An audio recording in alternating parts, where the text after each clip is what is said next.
Assalamualaikum warahmatullahi wabarakatuh. Salam SHMK Sinau Hukum Melek Hukum. Pemirsa SHMK yang saya hormati, yang saya cintai dan saya banggakan, sebangsa dan setanah air dimanapun Anda berada. Saya mengucapkan terima kasih atas dukungan penonton channel SHMK semuanya, baik yang menonton maupun memberikan dukungan subscribe serta komentar. Berikan terus kami saran yang membangun agar bisa membangun atau memperbaiki channel SHMK dari segala kurang. Pemirsa yang saya cintai, kali ini SHMK pada video yang ke-116. Kita akan membahas pasal 285 KUHP baru. Supaya jelas, saya akan membacakan pasal 285 KUHP baru. Setiap orang yang secara melawan hukum tidak datang pada saat dipanggil sebagai saksi, ahli, atau juru bahasa, atau tidak memenuhi suatu kewajiban yang harus dipenuhi sesuai dengan ketentuan peraturan perundang-undangan, dipidana dengan huruf A, pidana penjara paling lama 9 bulan atau pidana denda paling banyak kategori 2, berarti ini 10 juta rupiah, bagi perkara pidana. Huruf B, pidana penjara paling lama 6 bulan atau pidana denda paling banyak kategori 2 bagi perkara lainnya. Kita akan berbicara perkara pidana dan perkara lainnya dulu. Perkara pidana ya macam-macam, perjudian itu kan, kemudian pencurian itu kan, kemudian ya narkotika, undang-undang transaksi informasi dan transaksi elektronik, tindak pidana perdagangan, itu perkara-perkara pidana. Kemudian kalau perkara yang lainnya ya seperti perkara perdata, kan seperti itu kan. Perkara perdata kan juga memanggil saksi, ada juga ahli, kan gitu. Kemudian perkara tata usaha negara PT-UN itu juga sama, ada saksi, ada ahli juga. Nah, untuk pasal ini adalah ditujukan secara limitatif. Sudah disebutkan siapa toh orang-orangnya, yaitu orang yang sebagai saksi.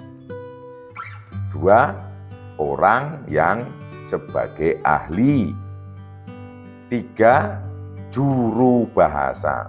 Di sini tidak ada kata-kata tersangka, itu tidak ada. Jadi kalau ada tersangka yang dipanggil dan dia tidak datang, itu tidak bisa dikenakan pasal ini. Kenapa? Disebutkan oleh pasal 285 ini limitatif, dibatasi hanya saksi, ahli, juru bahasa. Nah, sebagai pemahaman kita bersama, pemirsa SHMK yang saya hormati, yang saya banggakan dan yang saya cintai, terkait sebagai saksi, bahwa kadang ada sebuah perkara yang dilaporkan, contohnya oleh A melaporkan saudara B. Ini contoh lah ya, kasus penipuan katakanlah, ini berarti perkara pidana. Kemudian si A ini ingat betul bahwa pada saat itu ada si C, maka si A ini menyebut dalam laporannya, dalam berita acara pemeriksaan selaku saksi, dalam hal ini dia saksi korban atau saksi yang melaporkan, menyebut nama si C ini. Nah, terkadang si C ini sudah lupa, karena mungkin kejadiannya sudah lama atau tidak menyangka bahwa itu akan terjadi suatu penipuan, ya kan, bentuk penipuan, maka si C ini dipanggil. Ada penyidik yang datang mengantarkan surat panggilan, Pak, Bu, C, ini saudara dipanggil oleh penyidik untuk menghadap, untuk dimintai keterangan pada tanggal sekian, jam sekian di kantor ini. Nah kemudian karena setelah membaca ini apa ya, ini kan panggilan saya nggak paham, saya nggak ingat, tapi dalam benaknya sendiri, kemudian dia memutuskan sendiri tanpa koordinasi, tanpa menanyakan dan sebagainya. Intinya dia tidak datang. Nah, karena apa? Menganggap lupa. Ingat ini, saya menyarankan untuk seluruh masyarakat, warga negara Kesatuan Republik Indonesia, di sini kalau kejadiannya seperti itu, hanya perpikiran sendiri karena saya lupa dan sebagainya, ini bisa dianggap kesengajaan dan bisa dianggap melawan hukum. Karena apa? Dalam hal-hal lain ini ada sebuah kewajiban warga negara untuk menghadiri atau untuk menghormati sistem peradilan yang ada. Kemudian, wah ini nggak perlu, saya nggak ingat ini sudah. Padahal oleh si A, kesaksian ini dibutuhkan. Itulah yang menjadi persoalan. Kecuali ada alasan-alasan yang bisa dibenarkan secara hukum karena sakit. Ya kan, oh sakit.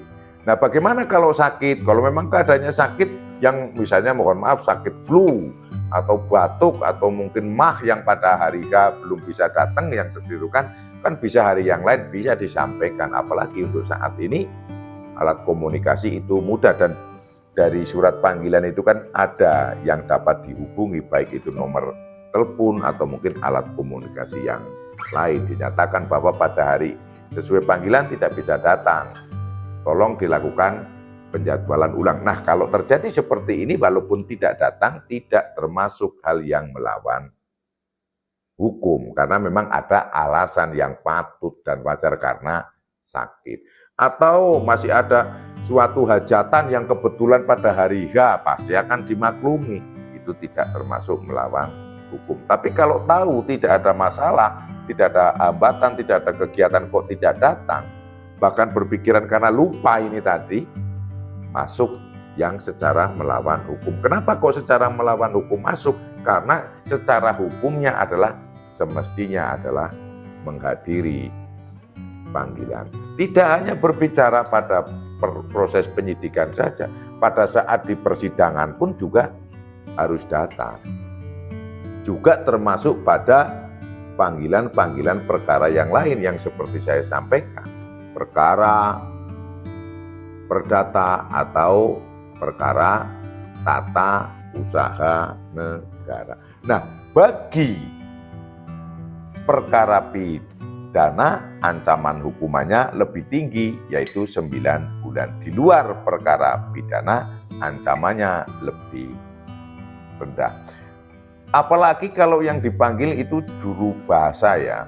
Juru bahasa misalnya melakukan penangkapan warga negara asing yang notabene tidak semua penyidik menguasai bahasa itu, maka membutuhkan juru bahasa. Atau melakukan pemeriksaan terhadap orang yang tunawicara sehingga pakai bahasa isyarat, ini juga membutuhkan juru bahasa. Apalagi ya ahli ini kan, apalagi ahli kalau sampai tidak hadir, tidak datang, wah ini lebih parah ini. Karena kalau yang sudah disebut ahli ini kan secara pemahamannya itu kan lebih tinggi, lebih cerdas pola pemikirannya, sehingga pasti akan lebih menghargai hukum. Sudah dipanggil tidak datang, ini akan sesuatu keanehan. Inilah kenapa tidak datang, padahal sudah dilakukan pemanggilan oleh pejabat yang berwenang. Ahli ini tidak hanya terbatas pada ahli hukum ya, hukum pidana, hukum tidak, ahli apa saja, ahli bahasa juga bisa, ahli seni juga bisa, ahli misalnya untuk ngecek apa logam mulia atau batu mulia, kemudian ahli komputer, ahli ekonomi, atau ahli ya apa saja. Jadi yang dimaksud ahli ini tidak terbatas pada ahli hukum, baik hukum pidana atau hukum perdata, bidang apa saja. Karena tidak semua ilmu-ilmu itu dikuasai seluruhnya oleh penegak hukum. Tidak semua dikuasai.